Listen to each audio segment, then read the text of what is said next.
Que le Tout-Puissant vous bénisse. Tout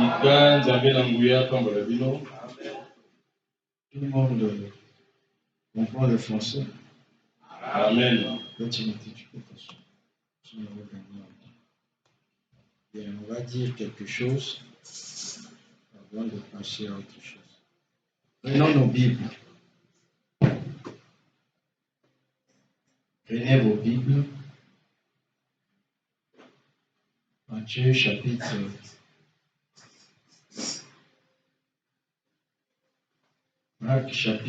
11. Disons dans le livre de Marc au chapitre 11, à partir du verset 21 jusqu'au verset 26. Je lis. Jésus prit la parole et leur dit: Ayez foi en Dieu. Je vous le dis en vérité. Si quelqu'un dit à cette montagne, c'est devenu comme mon passage fétiche, j'aime tellement ce passage. Je vous le dis en vérité, si quelqu'un dit à cette montagne, ôte-toi de là et jette-toi dans la mer. Et s'il ne doute point en son cœur, mais croit que ce qu'il dit arrive, il le verra s'accomplir. Dites Amen. C'est Jésus qui parle. On va encore relire les paroles du Seigneur. Il dit aux disciples: ayez foi en Dieu. Nous savons ce que c'est que la foi. Je vous le dis en vérité. Si quelqu'un dit à cette montagne, donc ici, c'est indéfini, ça concerne tout le monde. Ce n'est pas individualisé, il n'a pas dit que si Pierre, si Jean, si Jacques, il a dit si quelqu'un. Quelqu'un, c'est quelque chose d'indéfini. Amen. Si quelqu'un dit à cette montagne, à ce problème, à cette situation, à cette difficulté, à cet obstacle, ôte-toi de là et jette-toi dans la mer. Et s'il ne doute point en son cœur, mais croit que ce qu'il dit arrive, il le verra s'accomplir.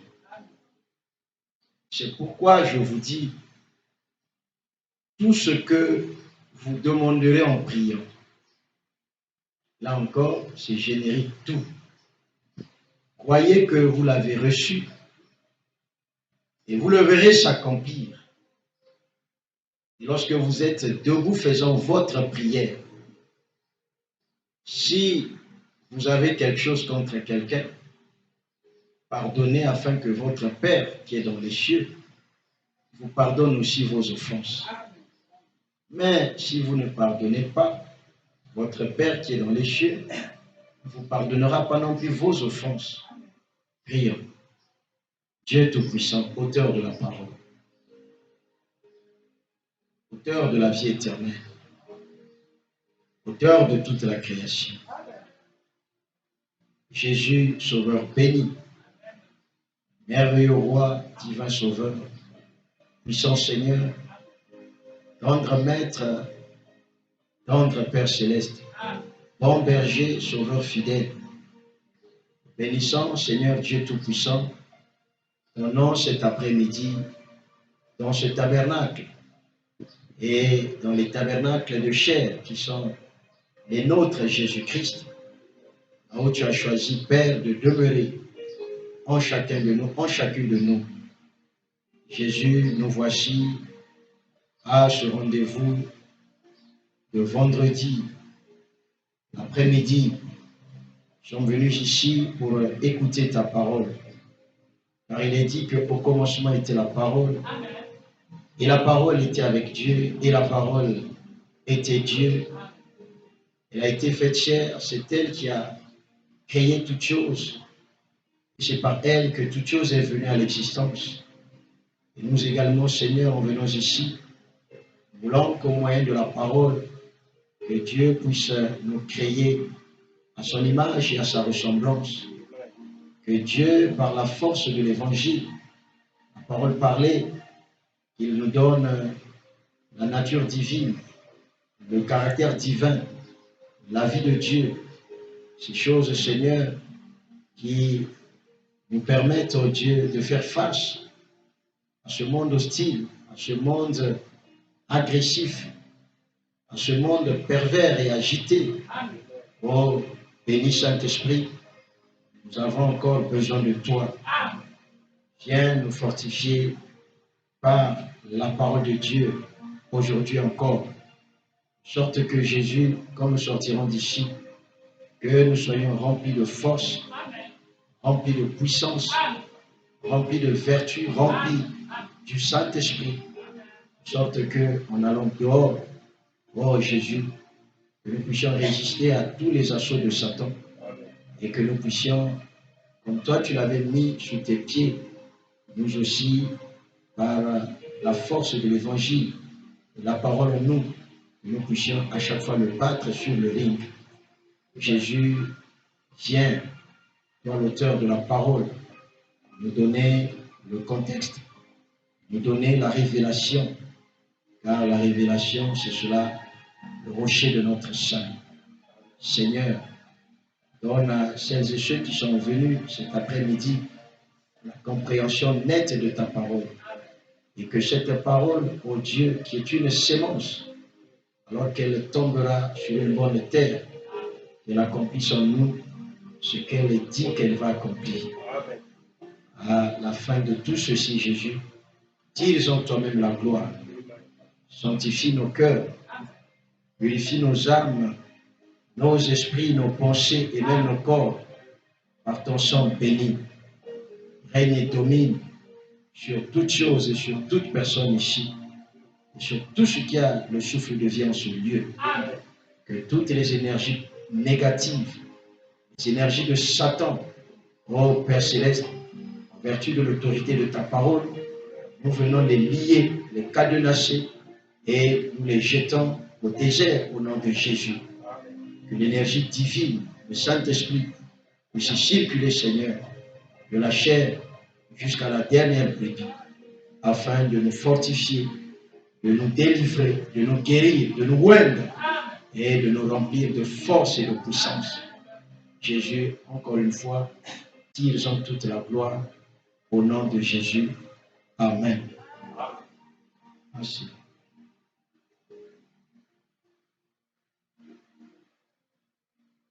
Que Dieu vous bénisse. Bien, nous allons continuer cet après-midi avec notre enseignement sur le mystère de la foi, l'enseignement sur la foi. Nous avons commencé à aborder le 4e point. Nous avons intitulé « La foi est une chose si ordinaire et non surnaturelle ». Je crois qu'on avait dit quelque chose. Je vais relire cela, c'est dans le message, le signe du 8 mars 63. Il y a beaucoup de prédications sur le signe. Et on avait lu le paragraphe, à partir du paragraphe 18. Il dit, et en passant, l'hysope là, c'était une herbe tout à fait ordinaire. Hysope veut dire votre foi. Quand quelqu'un essaie d'avoir une foi surnaturelle, c'est pour ça que vous ne recevez pas votre guérison. La foi, c'est quelque chose de tout à fait ordinaire. Vous avez la foi pour venir à l'église. Vous avez la foi pour sortir dehors. Vous avez la foi pour démarrer votre voiture. Vous avez la foi pour manger votre dîner. C'est comme ça une foi tout à fait ordinaire. Amen. Le prophète nous faisait remarquer que la foi, ce n'est pas quelque chose de vraiment surnaturel, comme nous le pensons. La foi, c'est quelque chose d'ordinaire, c'est-à-dire que tout le monde a la foi. Alléluia. Si c'est ordinaire, si c'est quelque chose de simple, si c'est quelque chose de banal, c'est que tout le monde a la foi. Il n'y a personne sur terre qui n'a pas la foi. Tout le monde a la foi. Mais la foi dont nous sommes en train de parler ici, dites Amen, elle est basée sur quelque chose de substantiel. Tout le monde a la foi. Il dit, vous avez la foi quand vous allez au marché. Vous avez la foi pour manger votre dîner. Quand vous démarrez votre voiture, il faut avoir la foi parce que rien ne vous dit que en démarrant votre voiture, celle-ci va démarrer et vous partirez. Alléluia. C'est par la foi que vous allez à votre lieu de travail. Mais la foi dont nous voulons parler ici et dont nous sommes en train de parler ici, cette foi-là, elle est basée sur quelque chose, la foi de Dieu. Ce n'est pas une foi qui est basée sur le néant, non. Elle est basée, la foi qui nous permet d'avoir les choses auprès du Seigneur, elle est basée sur quelque chose. Cette chose-là, c'est la parole infaillible, immuable, éternelle de notre Dieu. Amen. Donc la foi de Dieu, elle est basée sur les paroles de promesses de Dieu. Alléluia. Amen. Et il dit, en passant, l'hysope là, c'était une herbe tout à fait ordinaire. Si vous continuez à lire cette citation, dans le Chine, il va vous dire que c'est une herbe qu'on trouvait dans toute la Palestine, là-bas en Israël. Quand vous passez dans les ruelles, elle poussait. Quelqu'un nous avait dit ici, je ne sais pas si c'est le frère Timothée, c'est ce qu'on appelle chez nous le Moussanganvoulou. Dites Amen. Amen. C'est une herbe ordinaire. Même si vous allez prendre ça quelque part, vous vous mettez à vendre ça là, c'est difficile qu'on vous achète ça. Même si vous vendez ça à 50 francs, ce n'est pas évident que quelqu'un va vous acheter ça. Parce que tout le monde, peut-être avec la ville qui s'est développée, et tout le monde peut se retirer dans la banlieue de Brazzaville, dans les quartiers périphériques, et il peut trouver ça. Dites Amen. Si vous allez à Ndamankoso, vers les Manyanga là-bas, les Diri, les Kintele, vous allez après le Dieu là-bas, les Kimpomo là-bas, vous rentrez un peu, là où il y a les herbes là, vous pouvez trouver ça facilement. Dites Amen. Alors, Branham prend cette image-là pour faire le parallèle avec la foi. Il dit, la foi aussi, c'est comme cela qu'elle est. Ce n'est pas quelque chose que vous devriez compliquer. Parce qu'il y a même des gens, quand ils prient, il finit de prier, mais il n'est pas convaincu que Dieu l'a écouté. Alléluia. Amen. La personne peut prier toute la nuit. La personne peut prier toute la journée. La personne peut aller se consacrer quelque part. Mais quand il sort de là, en chemin, il a des doutes. Est-ce que Dieu m'a écouté? Est-ce que vraiment Dieu m'a écouté? Dites Amen. Amen. Certainement que, soit en sortant d'une consécration, le premier jour, il est convaincu que Dieu m'a écouté. Mais après, il reste calme. Au bout d'une semaine, il ne voit pas ce qu'il a demandé au Seigneur. Au bout de 2 semaines, il ne voit rien. Au bout d'une semaine, il ne voit rien. mais certainement que Dieu ne m'avait pas écouté. Je repars encore. Si tu es dans cette dynamique-là, tu peux faire 10 retours, 10 allers-retours, rien ne va se faire. C'est pourquoi on montrait ici que, en matière de foi, vous avez intérêt à connaître votre position. Vous devez connaître votre position. Qui vous êtes? Vous êtes un fils de Dieu. Qui vous êtes? Vous êtes son Église. Vous êtes qui? Vous êtes les fils et les filles de Dieu qui ont été rachetés par le sang de notre Seigneur et Sauveur Jésus-Christ. Dites Amen. Une personne qui ne sait pas ce qu'il est, dites Amen, ignore donc aussi les privilèges qui sont les siens. Nous aimons souvent prendre un exemple naturel. Il y a un exemple que nous prenons, c'est celui de l'enfant d'un président. Dites Amen. Amen. Je ne voudrais pas citer quelqu'un en particulier ici, mais le fils d'un président, notamment dans nos pays africains, il sait qui il est. Dites Amen. Amen. Il sait qui il est. Il sait qu'il est le fils du président de la République. Dites Amen. Amen. Tout ce que vous écoutez là, c'est parce que ce sont des fils, ce sont des filles qui connaissent leur position. Mon père est le chef de l'État.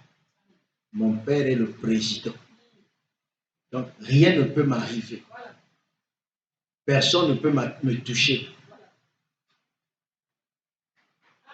C'est quand même,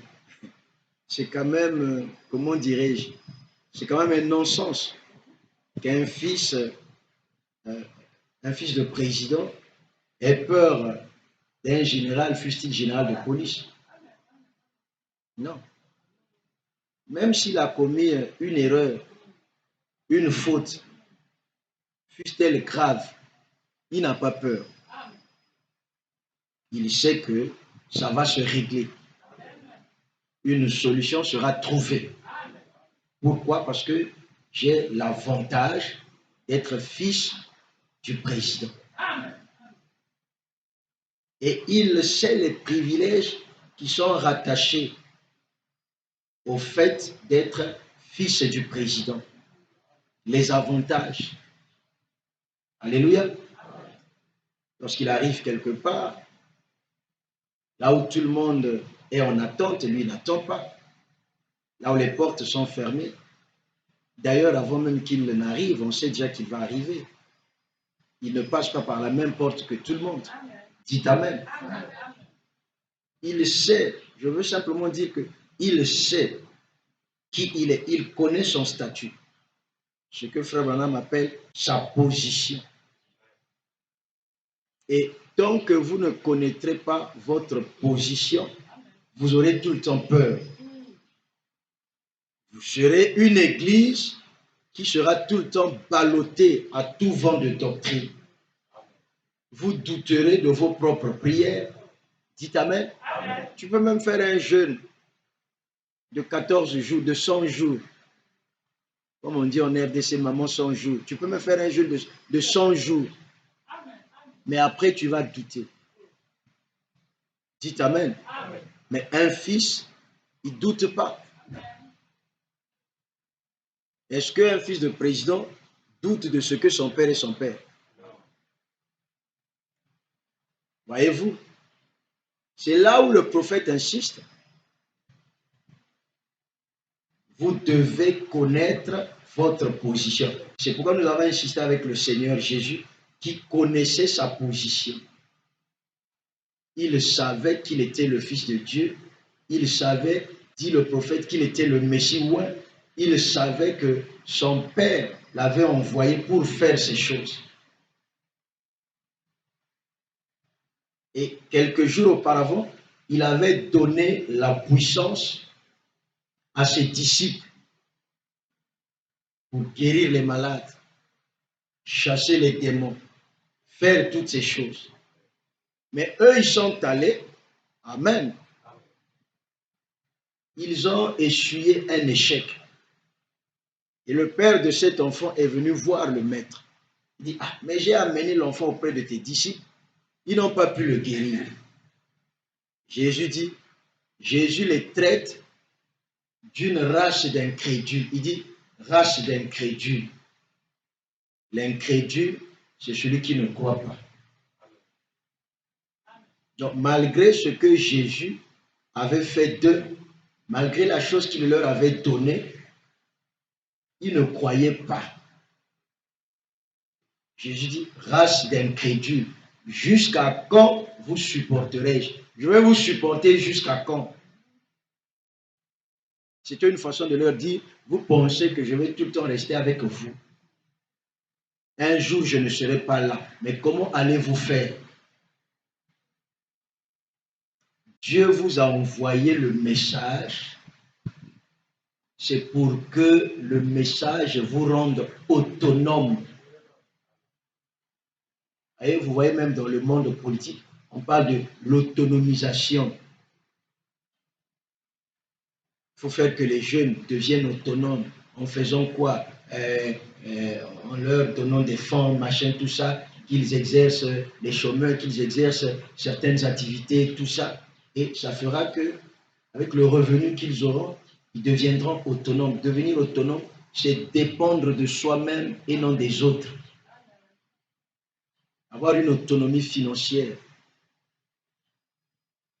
Quand on est autonome, on est libre. On ne dépend plus de qui que ce soit, on dépend de soi-même.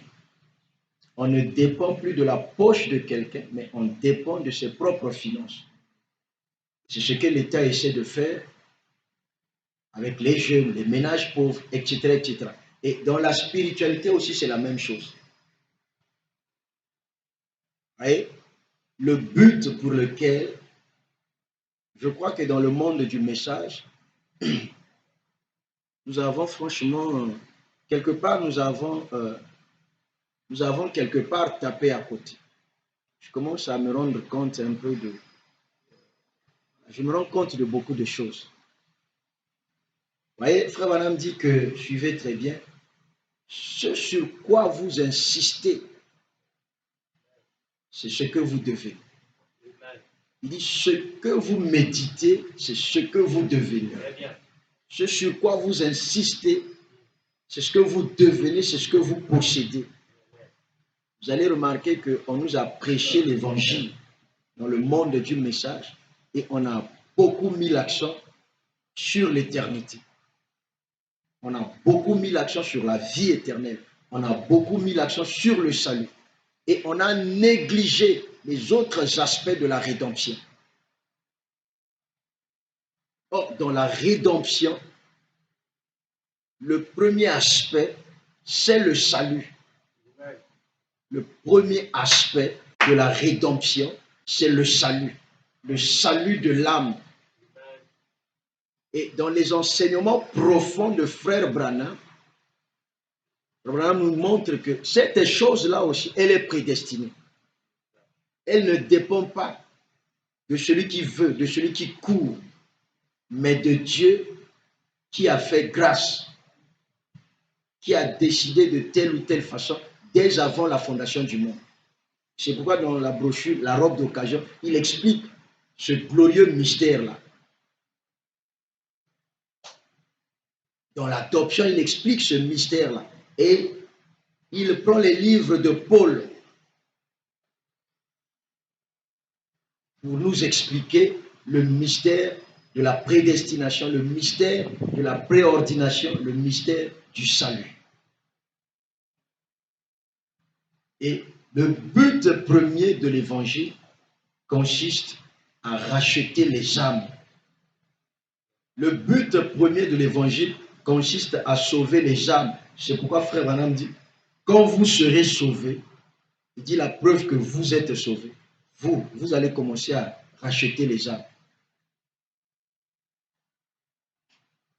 La preuve qu'une personne est sauvée, c'est que cette personne-là va en sauver d'autres. va se soucier du salut des autres personnes. Non. En dehors de ça, la rédemption inclut aussi la guérison divine. Le deuxième aspect de la rédemption, il y a la guérison divine. C'est pourquoi quand vous allez lire et la Bible et les brochures n'en parlons plus. Il a beaucoup prêché sur la guérison divine. D'ailleurs, il dit que c'est pour ça que Dieu l'a envoyé sur la terre, afin de prier pour les malades. Et que l'ange qui l'accompagnait, c'était Christ lui-même, les guérisse. Il dit, c'est ça sa mission sur terre. Il dit, moi, je ne suis pas un bon prédicateur, je ne suis pas un enseignant de la parole. Mais je suis celui que Dieu a envoyé pour prier pour les malades, prier pour les problèmes des gens. Et l'ange lui a dit, si tu es sincère et que tu amènes les gens à te croire, aucune maladie ne pourra te résister, même pas le cancer. Et je te donne des signes. Il arrivera que, avec ta main droite, tu saisiras la main gauche de la personne malade.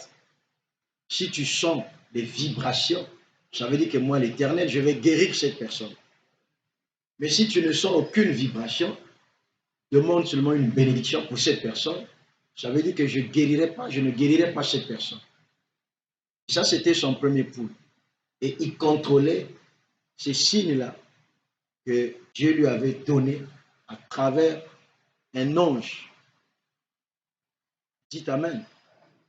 Et le deuxième signe, c'était le discernement des pensées, des cœurs des humains. Ça, c'était son deuxième point. Et son troisième point, vous le connaissez, c'est la création. Faire que les choses soient rien que par le mouvement de la parole. Et ça, c'est le pôle supérieur. Dans ce pôle-là, il y a tout. Il y a le premier pôle, il y a le deuxième pôle, il y a tout. Parce que Dieu, c'est quelqu'un qui va crescendo. Il va de l'inférieur au supérieur. Dans la création, il est parti de la création inférieure à la création supérieure. Le tétard à l'homme. Regardez l'écart qu'il y a entre le tétard et l'homme. L'homme, c'est la race supérieure. Il est fait à l'image et à la ressemblance de Dieu. L'homme, c'est la perfection. Et ayant vu cette perfection, il se reposa dans l'homme. Il a dit, continue mon œuvre de création. Alléluia. Amen.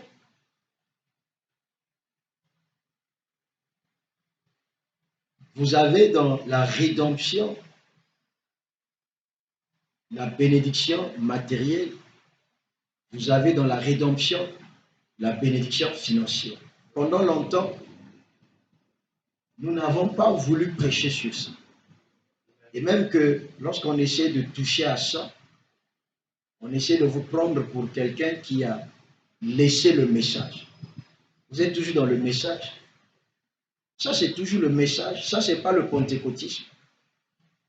Mais pourtant, Branham parle de ces choses-là. Vous voyez? C'est parce que l'Église aujourd'hui, les gens ne prennent pas le temps de lire profondément le messager. Un prophète qui va même trop loin jusqu'à nous prêcher comment est-ce que nous devons manger. Il vous prêche la nourriture pour être en bonne santé, comment vous devez manger, dans les aliments que vous devez manger, les boissons que vous devez manger, etc., etc. Il dit, ça contribue à votre bonne santé. Et si vous voulez vivre longtemps sur cette terre, c'est comme ça que vous devrez, vous voyez.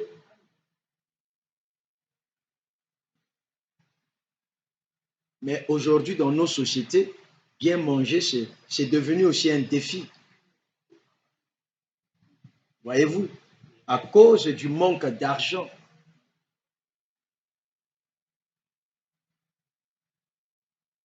dans ses souhaits de fin d'année, de meilleurs vœux à l'Église, il souhaite à l'Église que l'Église ait les 4 bénédictions.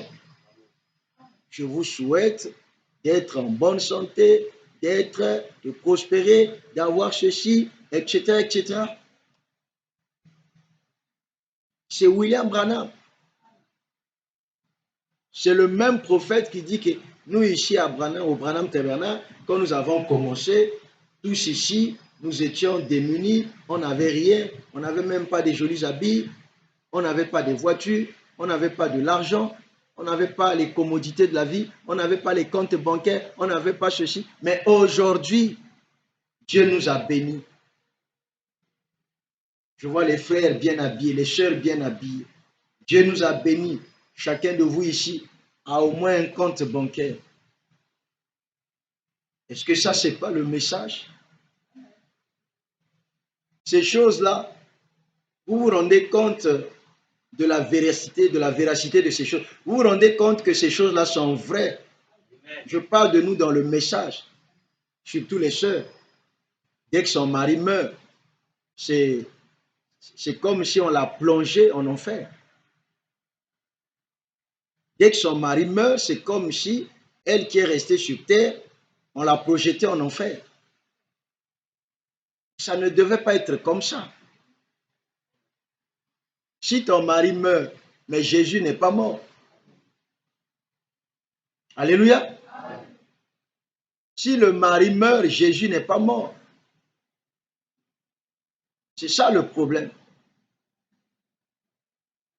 Pourtant, la réalité est que dès que le mari meurt, la femme commence à traverser un cycle de difficultés extraordinaires.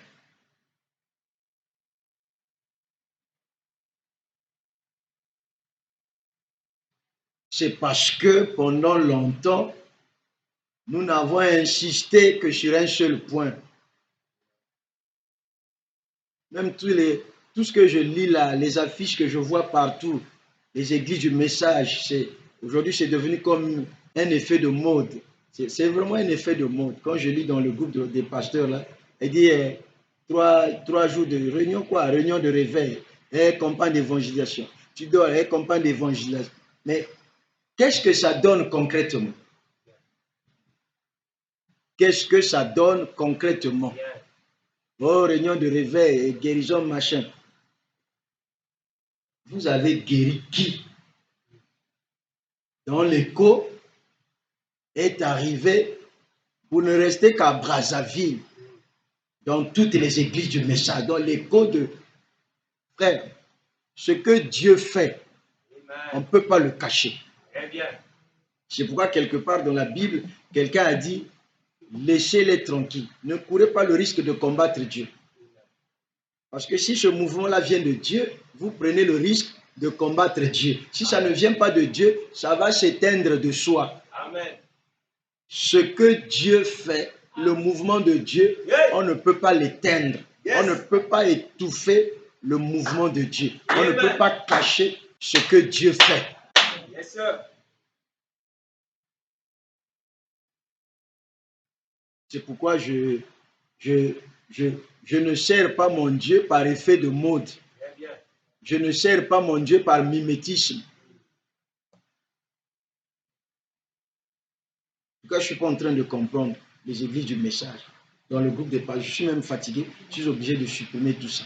3 jours de réunion de prière. Pourtant, il venait de faire ça. Ça fait même pas 2 mois. Campagne. Mais tu as fait ça, ça fait à peine 1 mois. Est-ce qu'on peut faire une campagne d'évangélisation pour une même église dans un intervalle de 3 semaines? Mais l'évangélisation, c'est une vie de tous les jours.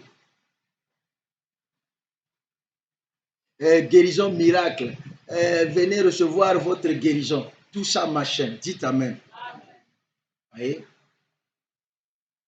Tout ça, c'est bien, c'est pas mauvais. Nous devions le faire aussi. Un temps viendra où nous allons le faire. Ne vous en faites pas. Mais j'ai une autre vision. Je voudrais recevoir les gens ici dans des bonnes commodités. Voilà. Il faut être, dans la vie, il faut être responsable. Vous n'inviterez pas les gens à venir voir des histoires comme ça.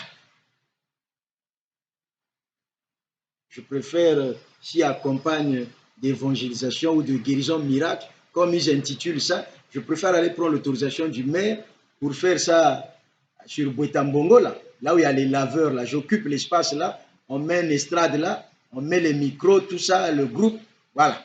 En public, on prêche à tout le monde, plutôt que de venir faire ça ici. Ici, je ne trouve pas ça responsable. Mais sous le soleil, il y a un temps pour toutes choses.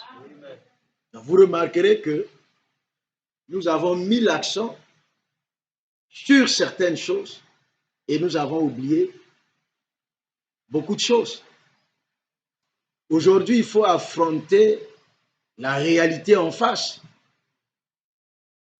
Vous pouvez aller dans les églises,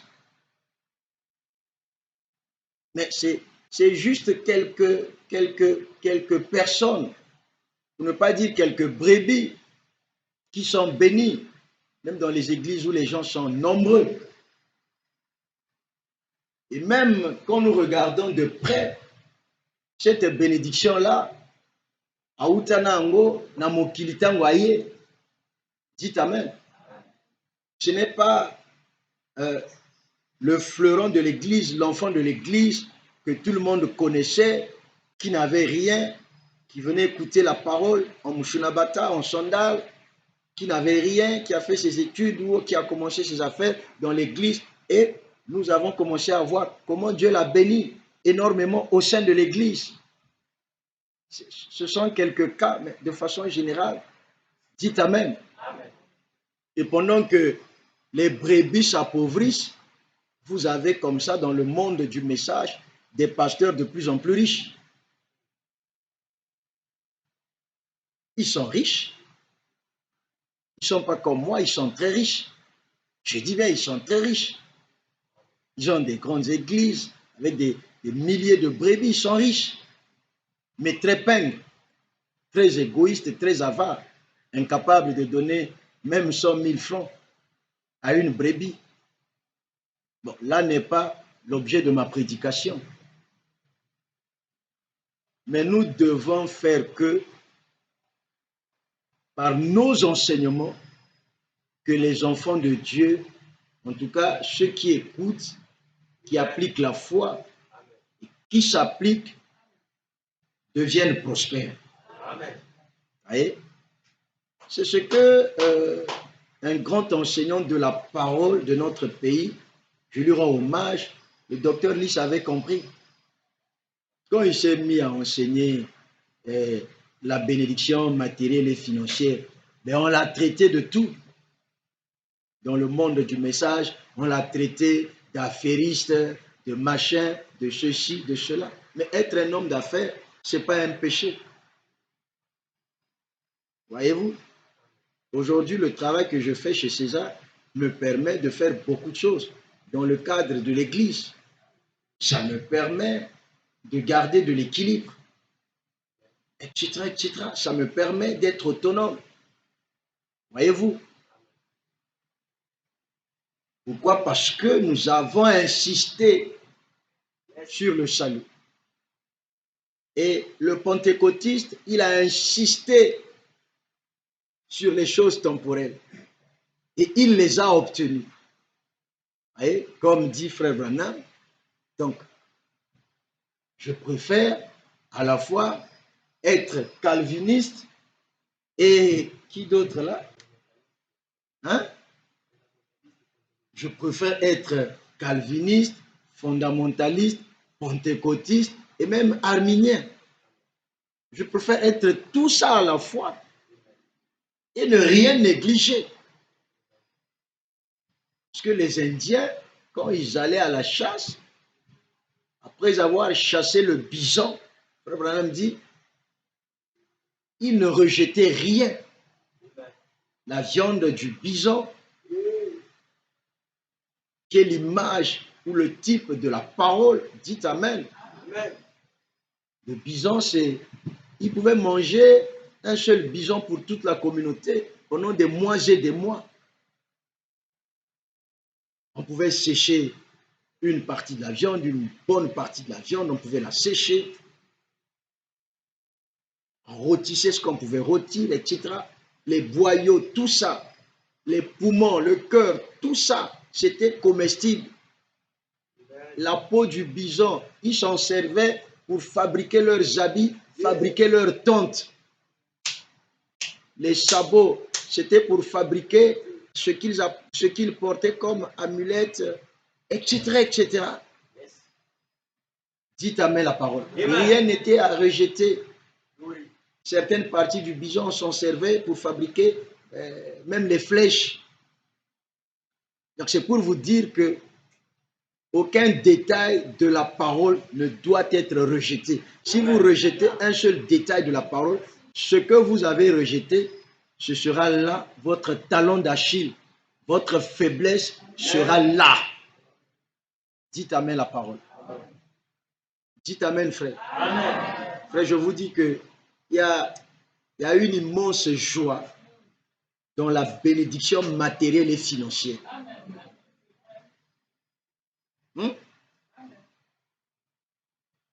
J'étais au défilé hier, mais quand vous regardez tous ces gens-là, quand vous regardez les enfants du chef, quand vous regardez tous ces gens-là, c'est-à-dire que nous, c'est souvent notre réaction. Oh, vanité de vanité. Tout est vanité. Un jour, ils vont mourir. Mais eux, ils n'ont pas dit qu'ils ne vont pas mourir. Frère Abel, ils n'ont pas dit qu'ils ne vont pas mourir. Ils sont conscients qu'ils vont mourir.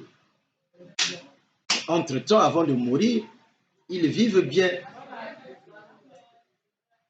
Toi aussi, tu mourras. Mais ce n'est pas évident, ce n'est pas forcément évident que tu iras au ciel. Tu iras au ciel. Il y a des gens ici, ils savent qu'il va mourir, mais est-ce que tu es vraiment certain que le jour où je vais fermer mes yeux là, vraiment le ciel va me recevoir? Sinon, frère Branham dit, si je sais que là-bas je vais souffrir, mais ça ne sert à rien de souffrir sur la terre. Voyez-vous? Donc ça ne sert pas d'avoir ce genre de réaction. Quand vous dites, une fois j'enseignais ici, je disais, quand vous dites, oh, tu ne posséderas pas ça. Ce sont les lois. C'est le monde des lois. Dieu a créé son monde sur la base des lois. Il a établi les lois. Il y a les lois de l'univers, il y a les lois de l'esprit, les lois de la nature. Tout un ensemble de lois. Ce que vous rejetez, ce que vous détestez, ce que vous condamnez, vous ne le possédez pas. Dites Amen. Amen. Pour posséder de la richesse, pour posséder de l'argent, il faut aimer l'argent. Il n'y ait pas une perception négative, dites Amen, de l'argent, de la bénédiction matérielle. Ce qui est mauvais avec la bénédiction matérielle et financière, c'est lorsqu'elle vous possède au lieu que vous la possédiez. C'est ce que je vous montrais. Quand Dieu vous bénit, Dieu vous donne un statut, ne devenez pas une statue, S-T-A-T-U-E, dans la maison du Seigneur. Lorsque Dieu te donne un statut avec T à la fin, une certaine position sociale, lorsqu'il te bénit, mais ces bénédictions-là ne doivent pas te posséder pour t'éloigner de Dieu, mais au contraire, elles doivent te rapprocher du Seigneur, te donner ta place et ta position dans la maison du Seigneur, de sorte que, avec ce qu'il a fait de toi, parce que Dieu nous donne toutes ces choses-là pour que nous soyons un moteur d'impulsion qui va faire avancer son œuvre. C'est pourquoi vous allez remarquer, les John Charit, ils avaient compris ça. Chaque fin d'année, ils donnaient des millions de dollars à Frère Branham pour soutenir l'œuvre de Dieu. Et Frère Branham dit, Dieu l'a tellement béni, Dieu le bénissait tellement, et il dit, il ne sait même pas combien d'argent il a dans son compte.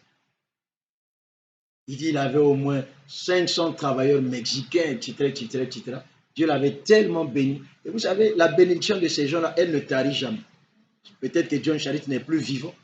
Et si vous allez là-bas, vous faites des recherches sur les descendants de John Charit, vous allez certainement trouver ses enfants ou ses petits-enfants qui sont riches. La bénédiction léguée par leur grand-père, John Charit. Et bien parce que la Bible dit, c'est la bénédiction de l'Éternel qui enrichit. Et elle ne se fait suivre d'aucun chagrin. Donc ce que vous aimez, vous le possédez. Ce que vous cherchez ou recherchez, vous le trouvez. Mais ce que vous condamnez, vous ne le possédez pas. Alléluia. Amen. Alléluia. Amen. Ce à quoi vous aspirez, vous atteindrez cela. Ce dont vous rêvez, vous le deviendrez forcément. Et tout au long de cet enseignement, nous vous montrerons à chaque étape comment parvenir à posséder certaines choses dans la spiritualité, dans la foi. Mais la foi dont on parle ici, c'est quelque chose d'ordinaire, comme dit le prophète. Il dit, tout le monde a la foi. Vous avez la foi, dit-il, pour venir à l'église. Vous avez la foi pour aller dehors. Vous avez la foi pour démarrer votre voiture. Parce qu'en démarrant la voiture, rien ne te dit que ça va démarrer. En venant à l'église, rien ne te disait que tu vas trouver l'église. Mais tu t'es dit, je vais à l'église, je trouverai l'église. Tu es venu, tu as trouvé l'église. Et la foi en Dieu, c'est la même chose. Lorsque nous demandons des choses à Dieu, nous avons confiance. Et cette foi-là, dont on parle ici dans la religion chrétienne, elle a une substance. Et Vanda Likolo et Lokezana Moboka, ça a une fondation. La substance, c'est ce qui est solide, c'est ce qui est durable, c'est ce qui est réel, c'est ce qui est vrai. Cette substance-là, c'est la parole de Dieu. Jésus a dit, les cieux et la terre passeront, mais ma parole ne pourra jamais passer. Jésus a dit, ce que vous lierez sur la terre, moi, je le lierai au ciel. Ce que vous allez délier ici-bas, je vais le délier là-bas. Ça veut dire que dans le processus de la création, à chaque étape que nous voulons posséder des choses, l'Église doit parler. Et c'est comme ça que Dieu, dit Amen, a amené son monde et toutes les choses qu'il a voulu voir venir à l'existence. C'est comme ça qu'il a procédé, parlant toujours. Quand vous lisez Genèse, à chaque étape, que la lumière soit. Il parlait, à chaque étape, il parlait et les choses venaient à être manifestées. Il croyait, il parlait, il croyait, il parlait et les choses venaient à être manifestées. C'est pourquoi je suis en train de dire ici, vous pouvez avoir une grande foi. Il y a des gens qui ont une grande foi. Mais tant que vous ne parlerez pas, vous ne posséderez jamais les choses. Amen. Tu peux avoir une grande foi, tu crois. Mais tant que ça va rester dans ton cœur, tu ne parles pas, tu ne posséderas pas la chose. C'est pourquoi vous devez avoir le courage, même devant les hommes, devant vous, de confesser, de témoigner, de dire des grandes choses. Alléluia. La foi vient de ce que l'on entend. Et ce que l'on entend de la parole du Seigneur. Et la foi est une ferme assurance des choses qu'on espère, une démonstration de celles qu'on ne voit pas. Alléluia. La semaine passée, j'étais très mal en point. Vous savez, mon œil là, l'œil là m'a beaucoup dérangé.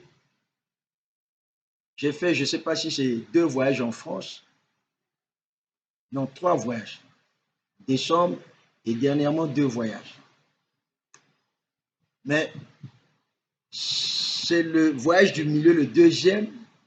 Je ne sais pas si je vous avais parlé de ça. Quand j'arrive, d'ailleurs ça m'avait déjà commencé ici. J'ai suivi des traitements, j'ai fait de l'automédication avec les vieux collyres que j'avais là. Vraiment ça, l'œil là m'a beaucoup dérangé pendant des mois. Pas de changement. Donc c'est comme si, c'est comme lorsque vous avez un grain de sable à l'intérieur de l'œil.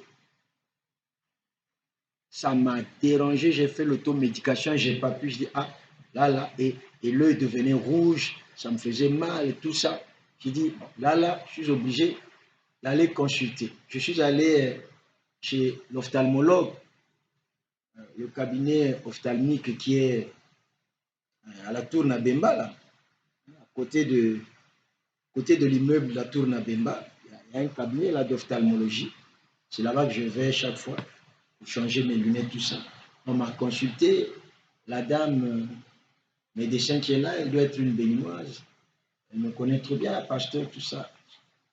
Elle a ausculté tout ça. Elle m'a donné un peu mes traitements. Si ça ne marche pas, reviens au bout de 2 semaines. J'ai mis 2 semaines, pas de changement. Je vous dis, frère. Je suis reparti, elle a changé. J'ai mis, pas de changement. Et je suis allé un voyage là en France, je ne sais pas trop, là où j'avais aussi mis du temps, là, je suis resté un peu avec ma femme. Quand j'arrive là-bas, un dimanche, le matin, je m'apprêtais avec la soeur Jussa à écouter la pompe. Frère, ça m'a tellement dérangé, j'ai gratté, l'œil a rougi, l'œil a enflé, ça fait très mal. Et nous sommes allés à l'hôpital avec mon petit qui est là-bas, Moussa Kamara.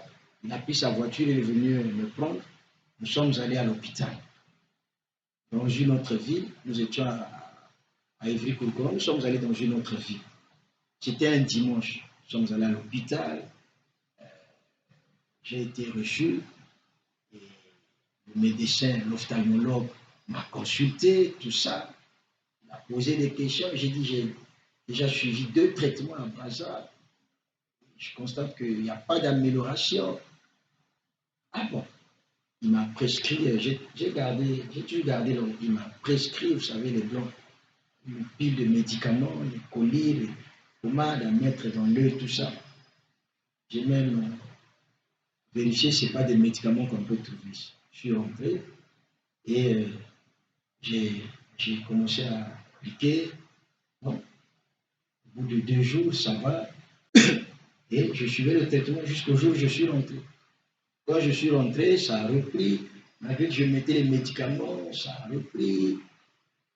Tantôt j'arrête, bon, après je remets. Donc, c'est vraiment compliqué. Ça te dérange quand tu veux lire, quand tu veux écrire, tu veux méditer. Donc, c'est vraiment terrible.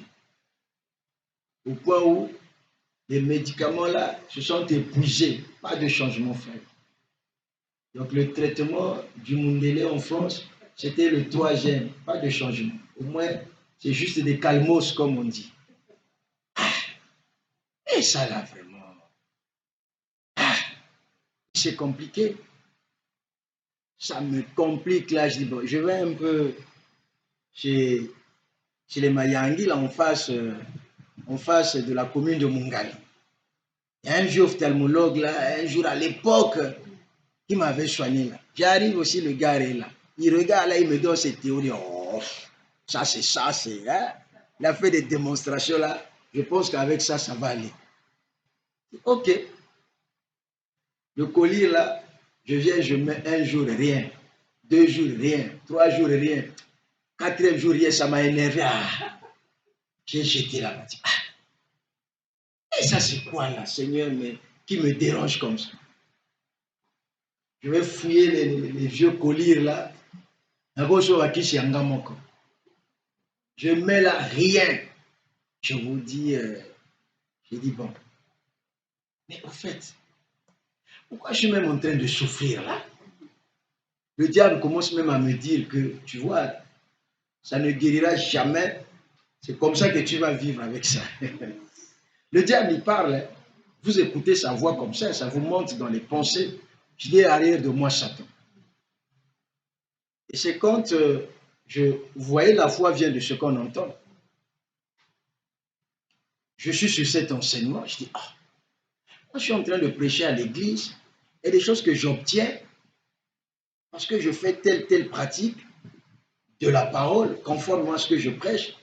Mais là, ici, là, pourquoi je ne peux pas faire ça?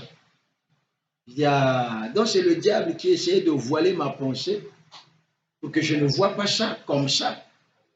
Frère, j'ai pris, même que tout dernièrement, je venais encore d'aller en pharmacie, vers l'arrêt de Mungali, là, il y a une pharmacie là.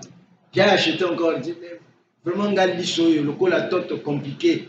La pharmacie, oh, ça c'est bon, papa, vas-y. Voilà, penatika à 2 fois, je suis fatigué. Avec les deux, qui c'est à Miso, donc vrai paquet. Oh, Miso, ça la passe à Ika, on a soigné. En tout cas, la qui on a soigné. J'ai dit, j'ai jeté. Frère, c'est le vendredi passé, donc depuis jeudi, vendredi, samedi, na mongongo, na miso, et iko sangana. J'ai dit, ici là, le diable veut seulement m'achever. Vraiment Satan, miso ni on a monaka ba brochure, on a tangaka, mongongo ni on a teyaka, yo, tu vas prêcher les gens la foi là-bas, tu es en train de leur ouvrir les yeux, moi il faut que je te bloque la bouche là. J'ai dit, bon, médicament, hein, mets-toi de côté. Maintenant, ici, on va appliquer la foi. Frère. Frère, je me suis mis à parler. Or, moi, quand je m'engage dans quelque chose, mais quand je m'engage dans quelque chose, c'est jusqu'à la fin. Quand je m'engage dans quelque chose, j'ai une détermination et une foi telle que je dois posséder la chose. Et rien ne peut plus m'arrêter. Le problème chez vous, c'est que vous le faites aussi, mais après, vous vous arrêtez en chemin. Le diable s'en mêle au beau sanina. 2 jours et l'équipe. Ça ne se passe pas comme ça. L'esprit doit être fixé sur ton but, sur ce que tu veux. Tu dois gagner chaque espace. Dites Amen. Amen. Pour réclamer ce que tu veux. Pour confesser la parole du Seigneur. Je dis, mais je souffre même. Pourquoi? Mais Esaïe a dit que par ses meurtrissures, moi, le pasteur Élisée, j'ai été guéri. Mais pourquoi je souffre? Alors que j'ai le baume de Galade, j'ai le médicament. Amen. Par les meurtrissures du Seigneur Jésus-Christ, moi, monsieur Sylmexon Tiba, dit pasteur Élisée, je suis guéri. Amen. Du mal de l'œil qui me dérange. Je suis guéri des maux de gorge qui me dérangent. Je me suis mis à confesser. Sous mon moustiquaire, je confesse. Je confesse. Le diable, il ne supporte pas la parole. Amen. Le diable, il ne supporte pas la parole. Et Dieu, pour descendre, tu dois parler. Tu dois confesser sa parole. C'est comme une pluie. Tu arroses, tu arroses, tu arroses, tu arroses. Pour le diable, c'est un feu dévorant. Frère Madame dit, vous devez croire en Dieu jusqu'au point où le diable est fatigué. Il dit, je sors de ce corps-là. Quand je vais sous la douche, frère, dans un chocolat, par les meurtrissures du Seigneur Jésus-Christ, mon œil là est guéri, pas été guéri, mais est guéri. Amen. Par ces meurtrissures, mon œil est guéri. Le mal de gorge là, il est guéri. Par ces meurtrissures, je suis en bonne santé. Amen. Par son sang rédempteur, il a racheté ma santé. Amen. Par son sang rédempteur, j'ai la guérison divine.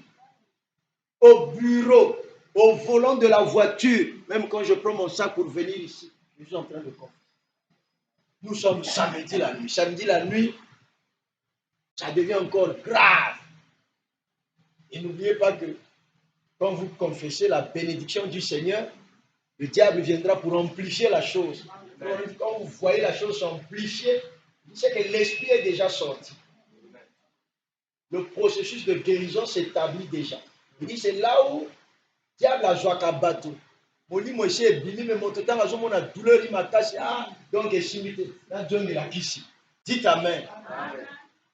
Dites amen. Or soki ozongeli kisi échec, il y a du force. Dit c'est comme un chien qui va tout bois à Koufi, la vie est sortie. La vie est sortie. La preuve que la vie est sortie, au bout de 2-3 jours, le chien va s'enfler.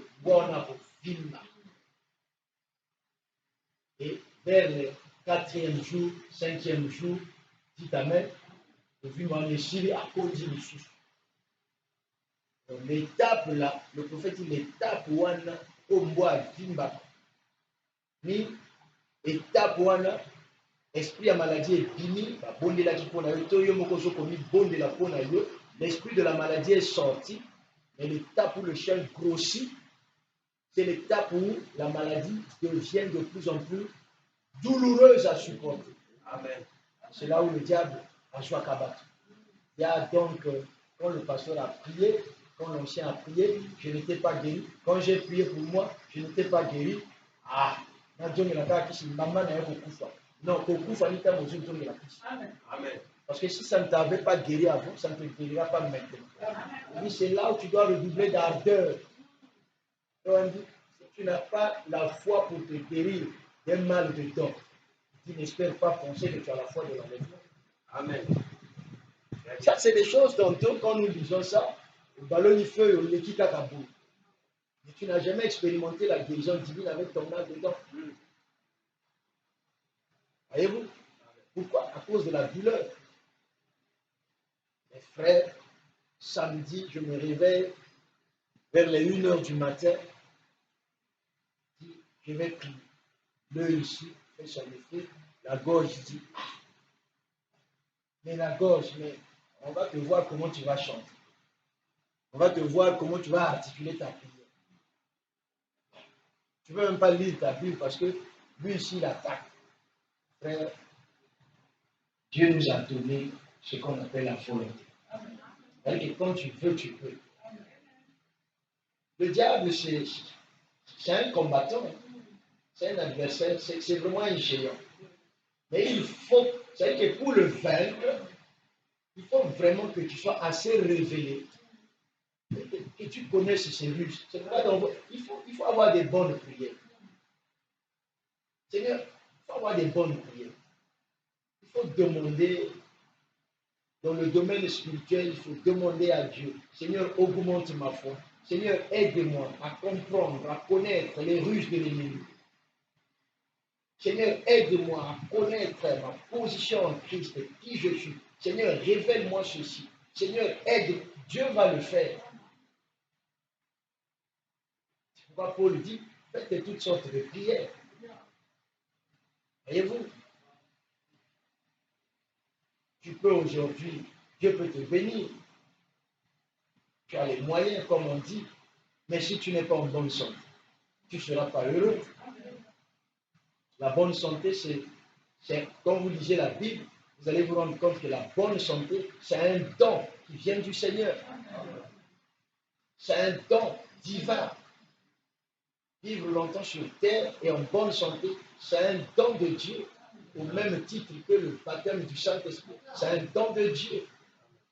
Je disais ici que vous, en tant qu'Église, vous avez intérêt à réclamer auprès du Seigneur votre guérison divine, avant même de tomber malade. N'attendez pas de tomber malade pour réclamer votre guérison divine, et vous devez la réclamer pour toute votre maison, pour toute notre Église. Dites amen la parole. Voyez-vous, je me suis assis, j'ai ma natte et éponge, je suis resté là, je forçais avec les yeux, je forçais, je lis la nuit comme il faut lire la parole, il faut la lire à haute voix. Il ne faut pas la lire au fond du cœur. Il faut la lire. Il faut la lire. Les promesses divines, là, quand tu lis la parole, il faut tendre la tango. Satan a yuka.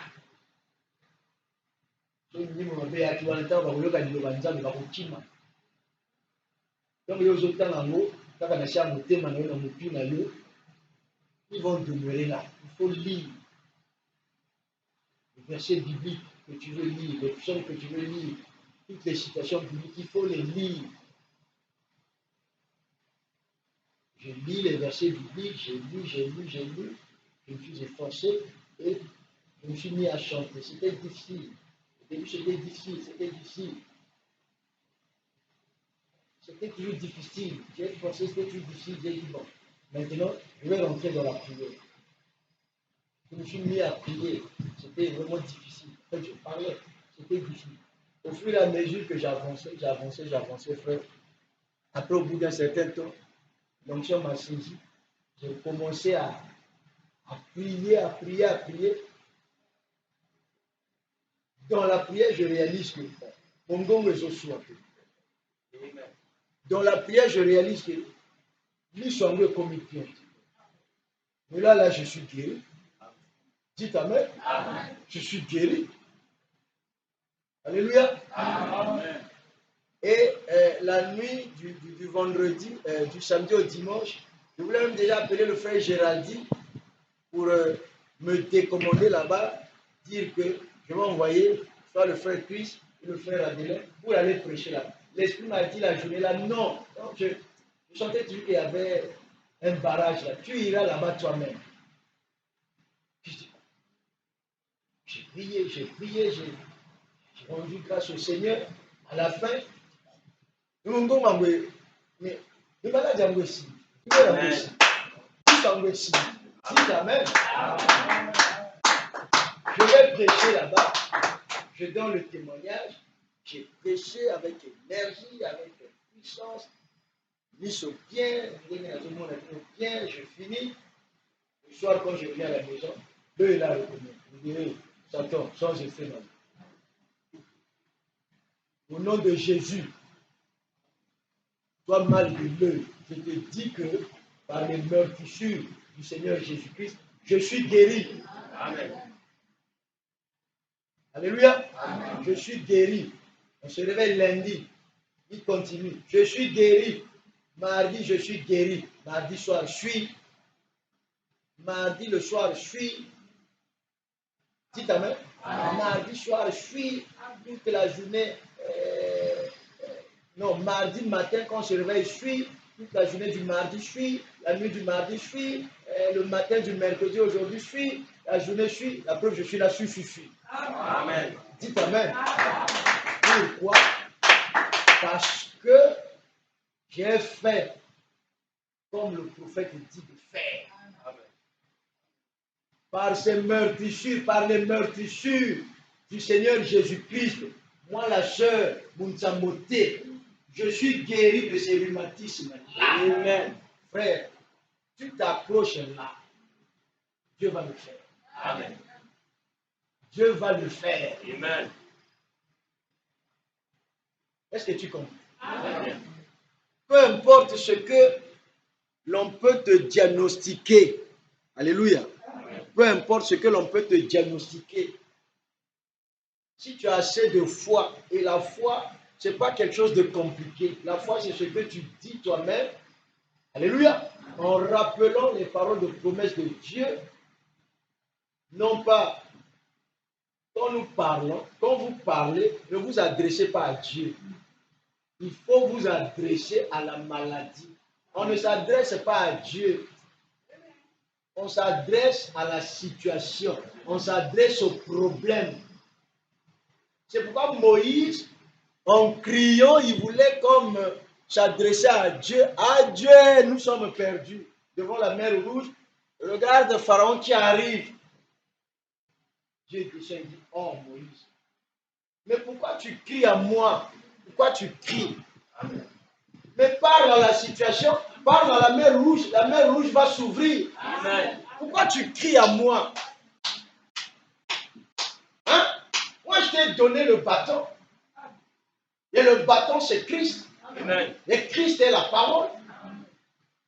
Dans ce bâton-là, dites Amen, Amen, qui représentait Christ. Il y avait la puissance de Dieu pour séparer les eaux de la mer Rouge. Mais Moïse et le peuple crient à Dieu. Dieu se fâche, il dit, pourquoi tu t'adresses à moi? Et c'est comme l'Église, Jésus dit, il y a de cela plus de 2000 ans que je vous ai guéri.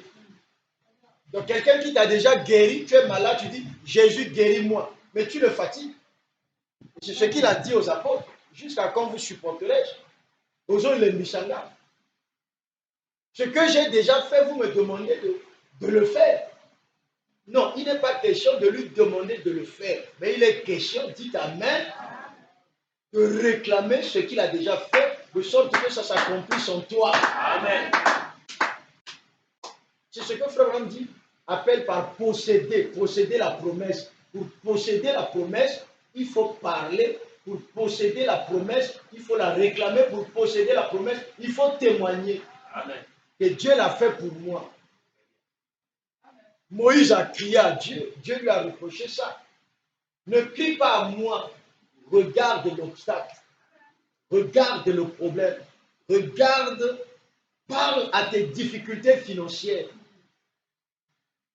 Parle à la difficulté ou aux difficultés financières auxquelles tu es confronté. Tu dois parler à cette chose-là, à cet esprit-là, à cet obstacle-là. Toi, obstacle de difficulté financière qui est venu dans mes finances, je t'ordonne au nom de Jésus-Christ, dites Amen, Amen, de lâcher mes finances. Sors de ma vie, quitte sur mon chemin, lâche mes actes. Tu dois parler à n'importe quelle situation. La maladie, c'est une situation. Amen. Si c'est la pauvreté, tu dois t'adresser à la pauvreté. Tout, Jésus a dit, tout ce que, si tu as besoin des habits, tu peux parler et Dieu va te donner les habits. Vous devez croire en Dieu pour qu'il vous donne tout ce dont vous avez besoin. Même une nouvelle main, il dit même les meubles dans la maison, une parcelle, tout est possible à celui qui croit. Je dis bien, tout est possible à celui qui croit. C'est un domaine illimité. Amen. Il a dit, si quelqu'un dit à cette montagne, j'ai dit tout à l'heure, il n'a pas précisé que si X, si Y, c'est indéfini, c'est tout le monde. Si quelqu'un peut dire, vous voyez qu'on dit à la montagne, mais on ne dit pas à Jésus. C'est à la montagne qu'on s'adresse, c'est au problème qu'on s'adresse, c'est à la maladie qu'on s'adresse. Il a dit dans Marc 16, vous imposerez les mains aux malades et les malades seront guéris. Si tu es malade, tu peux t'imposer toi-même les mains et ordonner à l'esprit de maladie de quitter ton corps, de sortir de façon autoritaire. Madame dit, je viens d'enseigner à cette église qu'ils sont des dieux. Or, s'ils sont des dieux, ils vont dire à l'esprit de la maladie qui les dérange, esprit de maladie, sors de ce corps. Vas-y dans les lieux arides. Parce que Jésus a dit, ce que je vais lier sur la terre, ça sera lié au ciel. Ce que je vais délier, ça sera délié ici. Et quand tu as chassé l'esprit, dites Amen. Amen. Tu commences à prononcer les paroles de promesse bénies de Dieu. Parce que par ces meurtrissures, moi interne, je suis guéri. Chaque fois que, douleur ou pas, tu dois confesser sa parole. Voyez-vous, on ne s'adresse pas à Dieu. Voyez? C'est pourquoi même Dieu a dit à Frère Branham, parle au Grésil. Grésil, arrête-toi. Le soleil réapparaît le temps que je termine la chasse avec mes frères. Il n'a pas dit Dieu viens faire ceci. Mais Dieu lui a dit adresse-toi à cette situation. Adresse-toi à ce problème. Si tu as les difficultés financières, il faut t'adresser de façon autoritaire. C'est un esprit. Parce que nous avons la promesse de prospérer. Nous avons la promesse.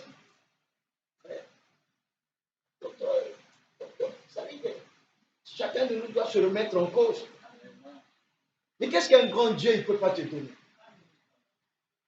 Pour que tu te contentes du peu.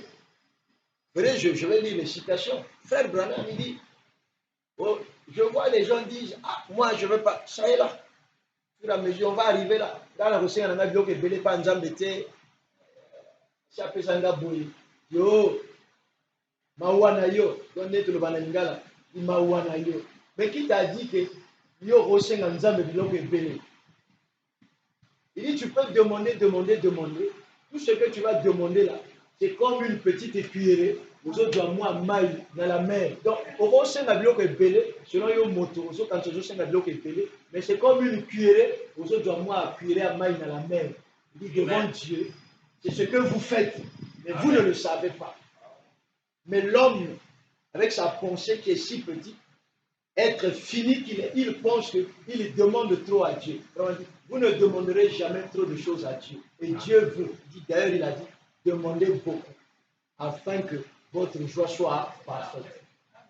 Mais est-ce que nous demandons beaucoup? Il va même encore plus loin, même dans le beaucoup, il dit, demandez que ce soit des grandes choses. Amen.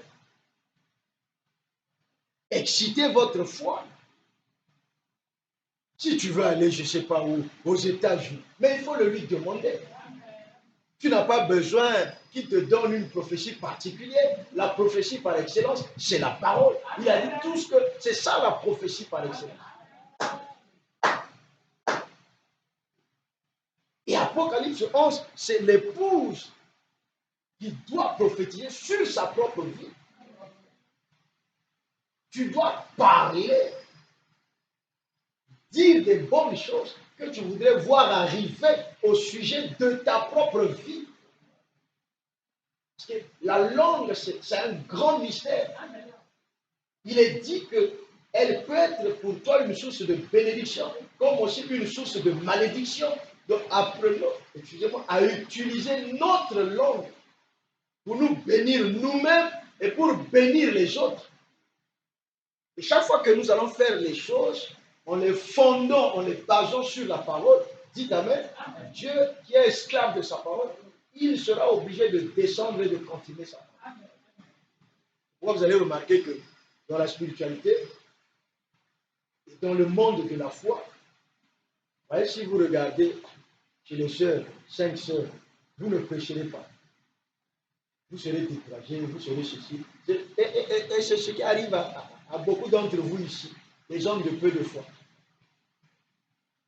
Voyez?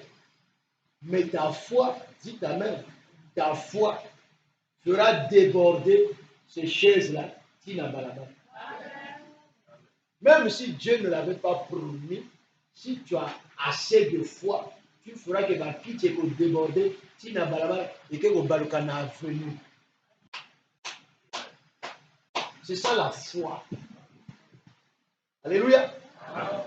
Tout ce que vous demanderez en priant, tout, si vous le croyez, vous le verrez s'accorder. Ce n'est pas Branham qui dit que l'Église vit en dessous de ses privilèges. Est-ce que c'est moi qui le dis? Branham dit que nous vivons en dessous de nos privilèges. Même les hommes de chant disent que sur les 100% de potentiel qui sont en nous, on n'utilise même pas les 10%. Voyez-vous?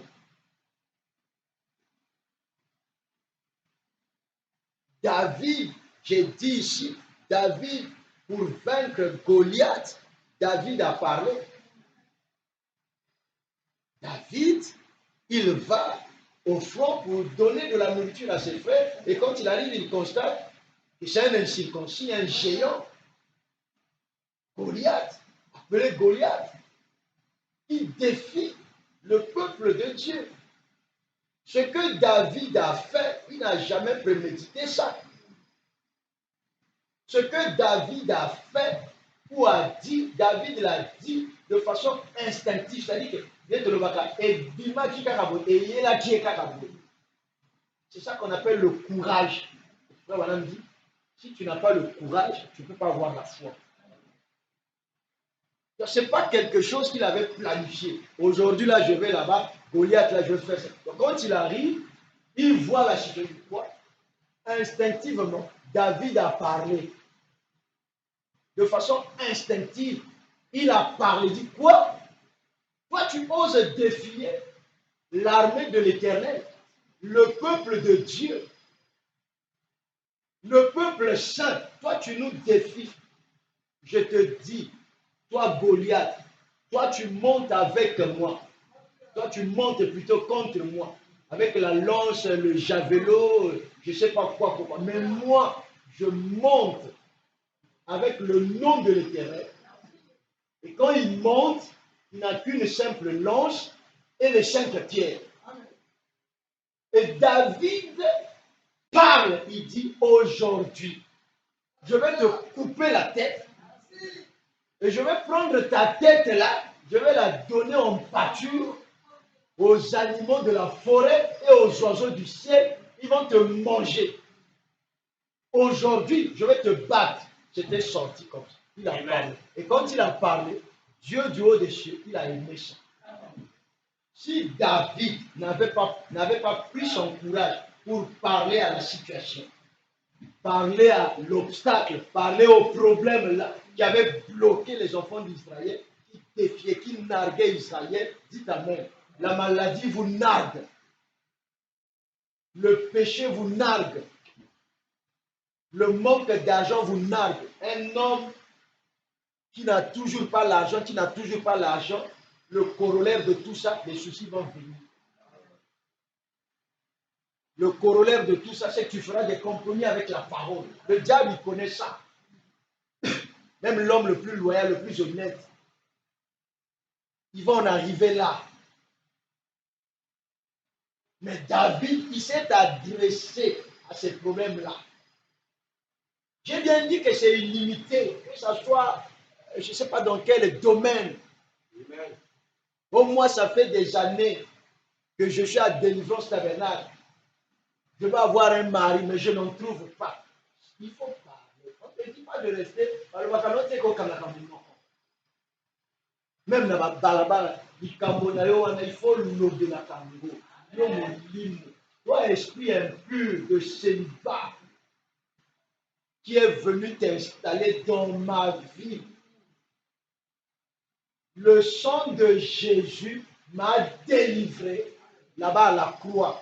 C'est pourquoi je t'ordonne au nom de Jésus de quitter ma vie. Laisse ma vie, laisse-moi. Donc, il faut lui ordonner de laisser ton mariage et dire à ton mariage, à ton mari, mon chéri, mon mari, viens à moi. Viens me prendre au mariage. L'homme la sortira. Parce que tu n'es pas maudit, tu n'es pas maudit. Le sang de Jésus nous a délivrés de la malédiction. C'est ce que dit la parole. Et ce sang-là nous a bénis.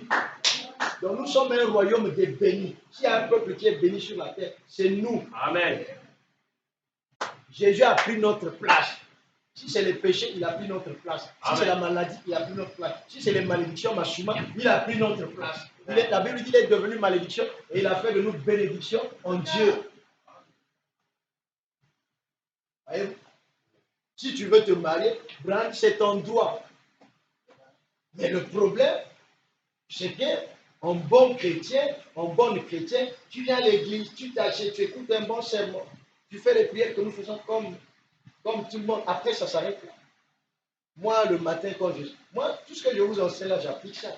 Quand je sors, j'ai un gros miroir dans ma chambre, je regarde, je dis, Élisée, il faut t'aimer toi-même. Dans la spirit, on ne peut pas tout vous enseigner. Le Saint-Esprit aussi doit vous enseigner certaines choses. Moi, en tant qu'humain, ce n'est pas moi qui enseigne, c'est le Saint-Esprit. Hein? Hey, Naomi, moi c'est Kitoko. Naomi, moi c'est Kitoko. Là, je suis béni. Je suis béni. Naomi, je suis béni. Those qui s'adresser à eux, je suis béni. Ma journée est bénie. Oh, Ekosimba, tu prophétises, tu parles, tu ne pries pas, mais tu parles. Amen. C'était, faut que l'on apporte, tu n'es même vous, natika lo semé. Dites Amen. Lelo, lobby, sima lobby. Ya mon motot. Amen. Faut moi y m'voulez quoi? Faut moi y bimat. Après mon moto est bimé, hein? Wow! Mais toi, tu ne parles pas. Quand on va même arriver au niveau de l'imagination, toi, tu ne peux même pas imaginer, tu ne peux même pas t'imaginer que vous avez la mariage, donc vous avez un hélicoptère, tout ça, avec un beau gosse.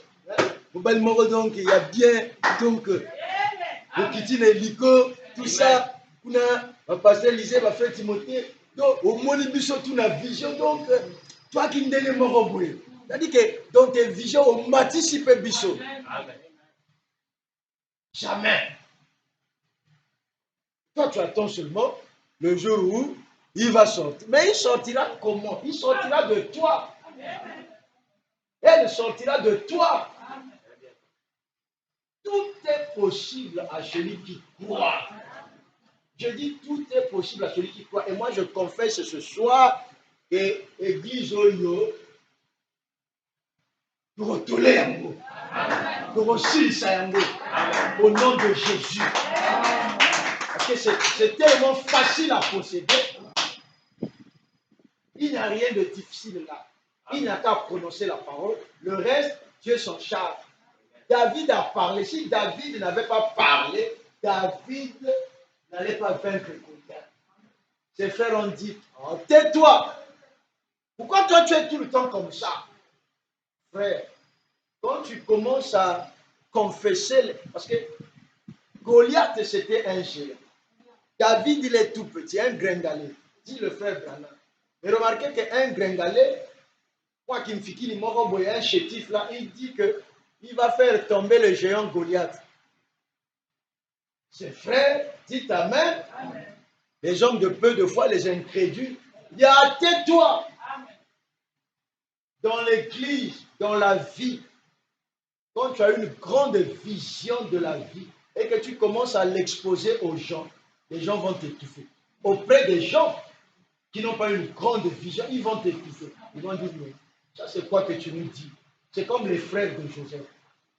Ils ont étouffé Joseph, dites Amen, parce qu'ils avaient une petite vision de la vie.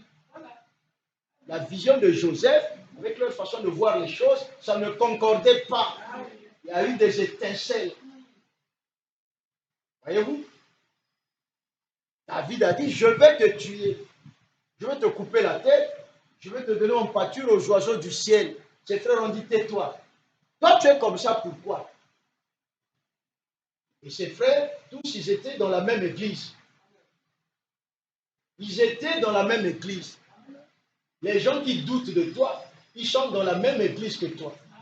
Ils sont dans la même famille que toi. Les gens qui doutent de toi, ils sont dans le même monde que toi, dans le même cercle que toi. Mais ils ne croient pas en toi. Mais l'important, ce ne sont pas les gens qui ne croient pas en toi. L'important, c'est ce que toi tu crois. C'est ce qui va déterminer, dis ta mère, ta réussite ou pas. Est-ce que toi-même, tu crois en toi? Est-ce que toi-même, tu t'aimes d'abord? Si tu ne t'aimes pas, n'attends pas que les gens t'aiment. Donc moi, quand je prêche ici, dans la salle de la déclaration, il faut me comprendre. Je suis un nègre, mais je suis un matin. Dites Amen. Si une femme pense qu'elle est laide, qu'elle n'est pas belle, il y a cette complexe-là de laideur, si tu penses que tu as un défaut, tu as ceci, l'homme là ne viendra pas. Parce que le premier blocage de ta vie, c'est ta façon de penser, c'est ta façon de croire, c'est ton attitude mentale. Or, c'est l'attitude mentale qui est la façon de penser, de voir les choses, de croire les choses. C'est ça qui détermine les résultats. Dites Amen la parole. J'ai même vu ça avec frère. Si vous pensez grand, vous deviendrez grand. On fera Dieu blanc dans Genèse 11. Quand ils ont bâti la tour de... On va voir beaucoup de choses. Quand ils ont bâti la tour de... Ils ont vu grand. Ils ont bâti la tour de Babel. Ils ont bâti des villes parce qu'ils ont vu grand. Ils avaient des hautes ambitions. Allons, bâtissons nous une tour. Allons, bâtissons-nous une ville. Et ils l'ont fait. Le Dieu du ciel qui a vu l'œuvre des humains, quoi? Ils ont pu construire ça. La Bible, il est descendu. Dieu a apprécié ça. Et maintenant qu'ils ont fait ça, mais ils risquent de devenir comme nous, confondant leur langue, afin qu'ils se dispersent et que cette œuvre s'arrête. Dites Amen. Dieu confondit leur langue. Et comme ils ne se comprenaient plus, chacun d'eux a pris son chemin. Babel, confusion. Mais regardez l'œuvre qu'ils ont bâtie.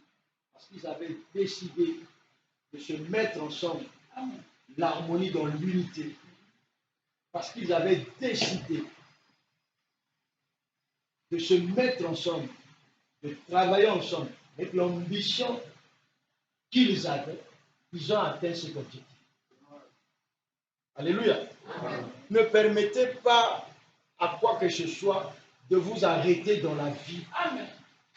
Ne laissez pas, je dis quoi que ce soit, ne laissez, parce que les gens qui ont fait des exploits, les gens qui ont réussi, les gens qui ont fait des grandes choses dans tous les domaines de la vie, ils n'ont pas essayé une fois, ils ont essayé plusieurs fois. Amen.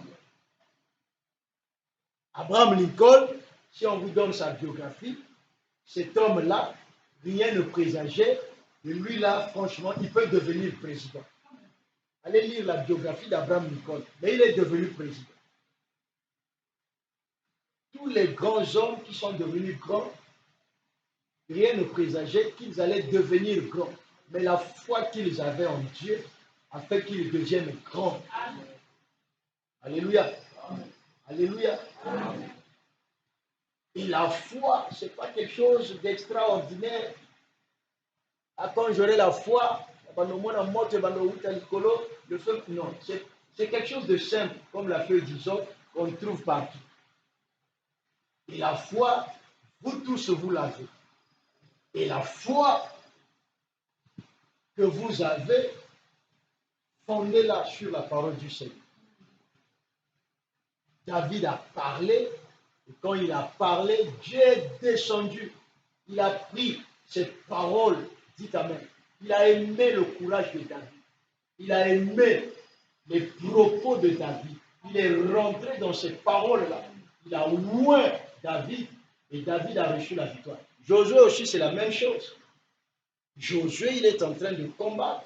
C'était écrit nulle part que s'il parle comme ça, le soleil va s'arrêter. C'était de façon instinctive. Donc, vous lirez ça dans Pourquoi crier pas de façon instinctive. Il a dit, soleil, arrête-toi sur Gabon. Parce que moi, j'ai une bataille à terminer ici. Jusqu'à ce que j'ai exterminé, j'ai fini d'exterminer les ennemis d'Israël. Tangama. Et le soleil s'est arrêté. Et Branham confirme ça, il dit, quand vous êtes sur le chemin du devoir, vous avez ce droit-là d'arrêter même les éléments de la nature. Dites Amen la parole. Voyez-vous? Quand le diable vient vous provoquer, vous avez ce droit-là, vous avez ce pouvoir-là, ce monopole-là. Alléluia. De le chasser loin de vous, de le chasser loin de vos enfants, de le chasser de votre corps, de le chasser de votre église. Voyez? C'est pourquoi la fois passée, le prophète nous a dit, voyez, Jésus était avec eux. Il leur a donné le pouvoir. Il marchait avec eux, mais ils étaient incapables d'utiliser ce pouvoir. Mais c'est quand il est parti, il est revenu en eux, cette fois-ci en eux, habitant en eux, le Saint-Esprit, l'onction.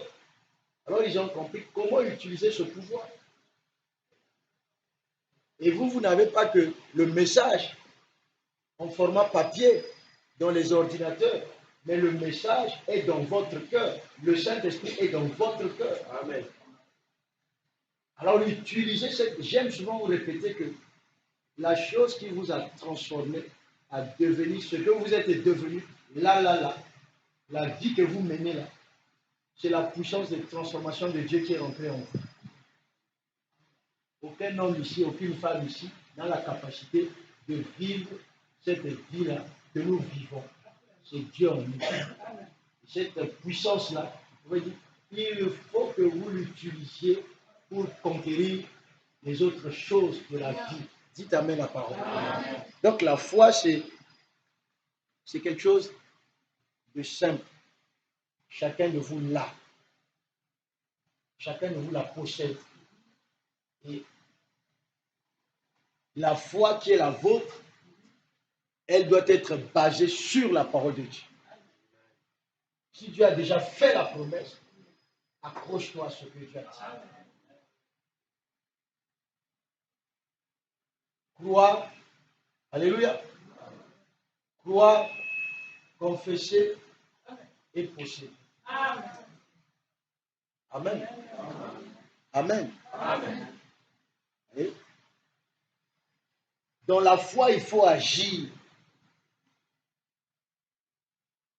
Il faut agir. Un jour, Élisée a dit au roi d'Israël, je ne sais pas si c'était Josaphat, je ne sais pas quel roi là, et il dit, prends la flèche, ouvre la fenêtre,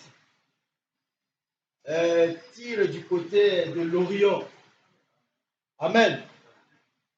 Le roi a tiré une fois de ça, deux fois de ça, trois fois de ça, il s'est arrêté. Élisée lui a dit, mais pourquoi tu t'es arrêté à 3? Tu aurais pu tirer même 7 fois, sinon plus. Autant de fois que tu allais tirer, c'est autant de fois que tu allais battre les Syriens. Durant tout ton règne, tu allais les battre. Mais maintenant, comme tu n'as tiré que 3 fois, dis ta mère, 3 fois tu battras les Syriens, mais les autres fois, les Syriens vont vous battre. La foi dans l'action. C'est-à-dire que là où vous limitez votre foi, c'est juste là où Dieu va agir. Si vous pouvez l'étendre, Dieu s'étendra avec vous.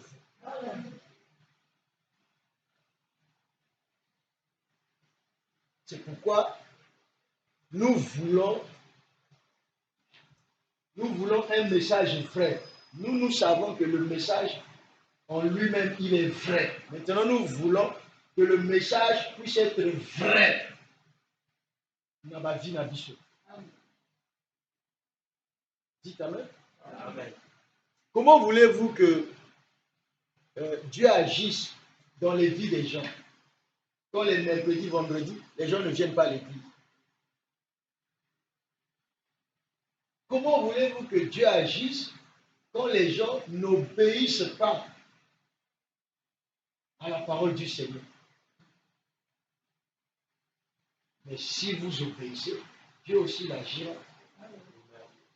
Si vous faites comme il dit, Dieu aussi agira. Dieu, il est tellement bon.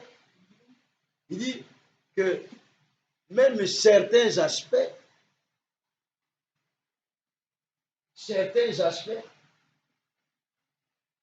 dans la foi, ça n'a rien à voir avec le sang. Quand on dit la guérison divine n'a rien à voir avec le sang. Tu peux être perdu, amen, mais tu as la foi pour la guérison divine. Chaque fois, Dieu te guérira tout. Dieu te guérira tout. Dieu te guérira tout. Amen. Tu vois? Il y a des gens qui ont la foi. Tu as seulement la foi pour le salut.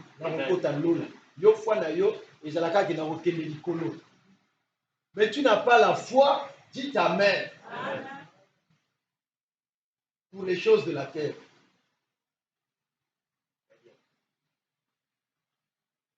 La foi, c'est une démonstration des choses qu'on espère avoir. Tel que nous sommes là, chacun de nous a des choses qu'il aimerait voir se manifester, des choses qu'il veut avoir dans sa vie, mais qu'il n'a pas encore. Et la foi consiste à les démontrer, à les rendre visibles, à les posséder. C'est ça la foi. Alléluia. Amen. Et cette foi-là, elle n'est pas basée sur le meilleur, elle se fonde sur la parole.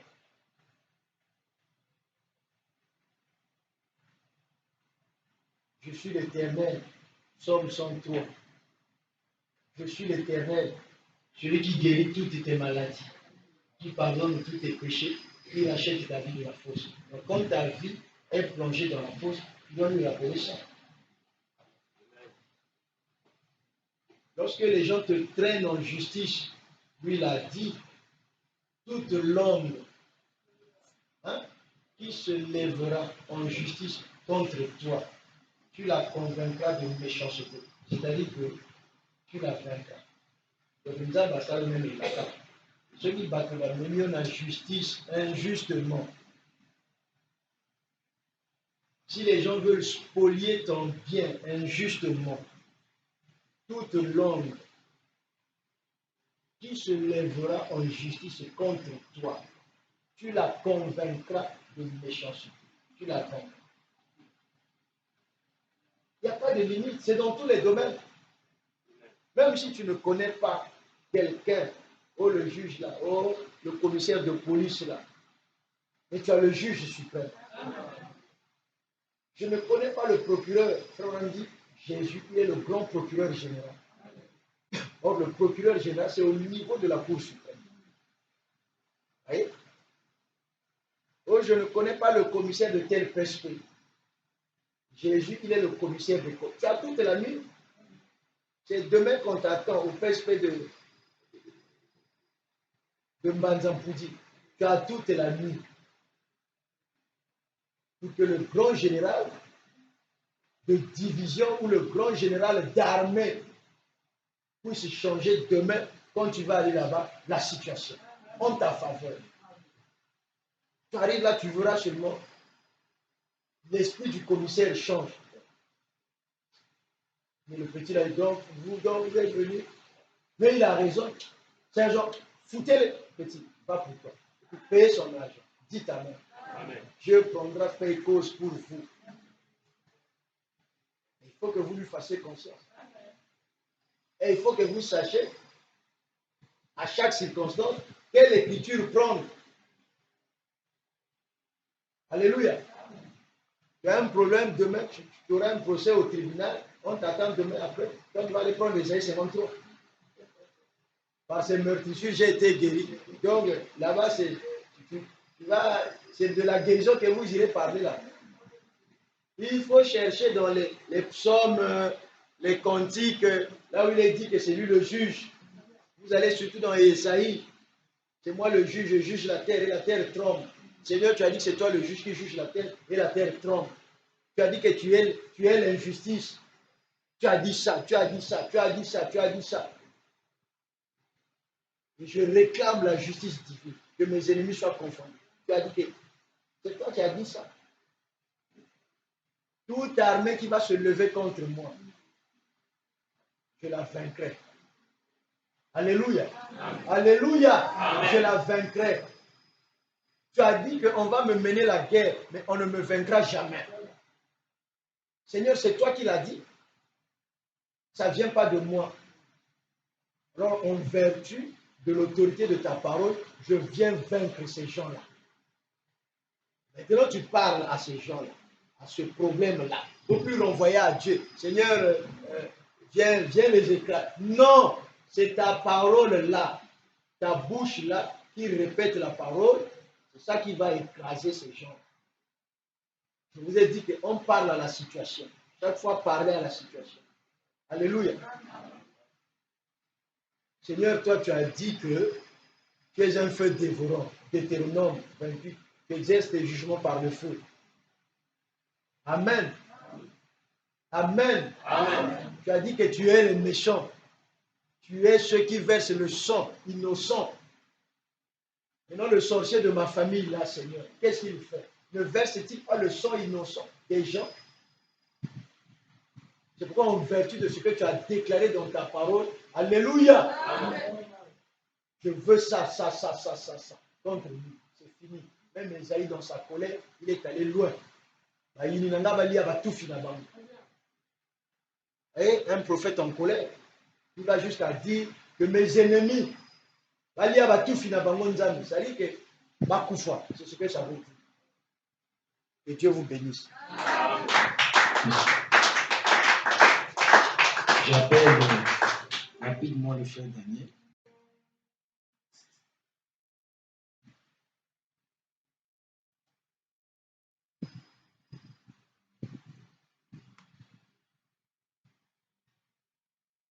Pour ceux qui étaient ici